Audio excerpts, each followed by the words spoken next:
Hello everyone, আসসালামু আলাইকুম। আমি নাজমা খান, আলহামদুলিল্লাহ ভালো আছি। আপনারা সকলে ভালো আছেন তো? আশা করি সকলেই ভালো আছেন।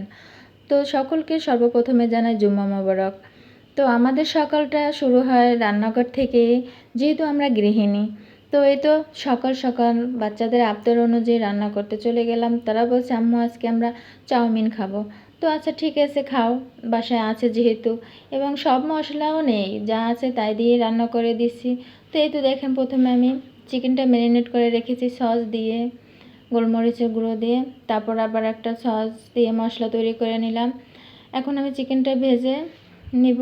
এদিকে আমি চাউমিনগুলো কিন্তু সিদ্ধ করে পানি ঝরাতে দিয়েছি, হয়তো আপনারা দেখেছেন। তো যাই হোক, এই তো চিকেনটা ভেজে নিয়েছি। তো অনেক দিন পরে আমি আপনাদের সাথে আজকে আবার একটা ব্লগ নিয়ে চলে আসলাম। অনেক দিনে আমি অনলাইনে ছিলাম না যে কোনো কারণবশত। তো এই তো আমার চাউমিনটা রান্না শেষ। এখন এর পাশাপাশি দুপুরের রান্নার আয়োজন। তারা বলছে আম্মু কালা ভুনা খাবো। তো ঈদের সময় কালা ভুনা তৈরি করার মতো সুযোগ পাইনি। তো এখন চিন্তা করলাম, এখন বাচ্চাদের স্কুল খুলে যাবে, তো আজকে শুক্রবার যেহেতু চেষ্টা করি রান্না করার। এই তো তো যতটুকু পারলাম এতটুকু আপনাদের সাথে শেয়ার করার চেষ্টা করব। তো আমার ভিডিওটা সকলে দেখবেন প্লিজ, সাথে একটা লাইক দেবেন। কে কোথা থেকে দেখছেন কমেন্ট করে জানিয়ে যাবেন, এবং নতুনদেরকে দেখার জন্য একটা শেয়ার করে দিবেন। তো এই তো আমি কালাবোনার মশলাগুলো মাংসের ভিতরে মেখে কিছু সময় রেখে দিই। এখন আমি চুলায় বসিয়ে দিব। কালাবোনা রান্নাটা অনেকটাই সহজ।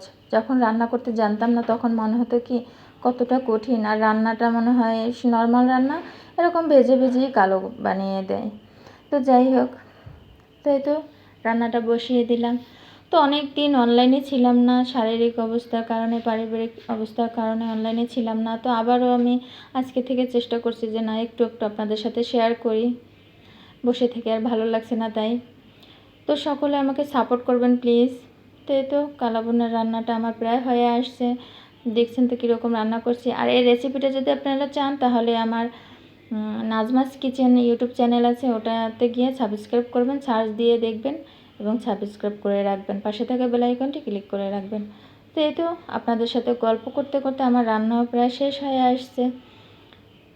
তো এখন শুধু বাগারটা দেওয়া বাকি আছে, গোশটা। এই চুলে আমি এবার পোলাও বসিয়ে দিয়েছিলাম, ওটাও হয়ে গেছে। ওটা আর আপনাদের সাথে দেখাতে পারলাম না, কারণ আমার জায়গা অল্প, ক্যামেরা ধরার মতো কেউ নেই। আমি এক হাতে ক্যামেরা ধরে আর এক হাতে রান্না করি।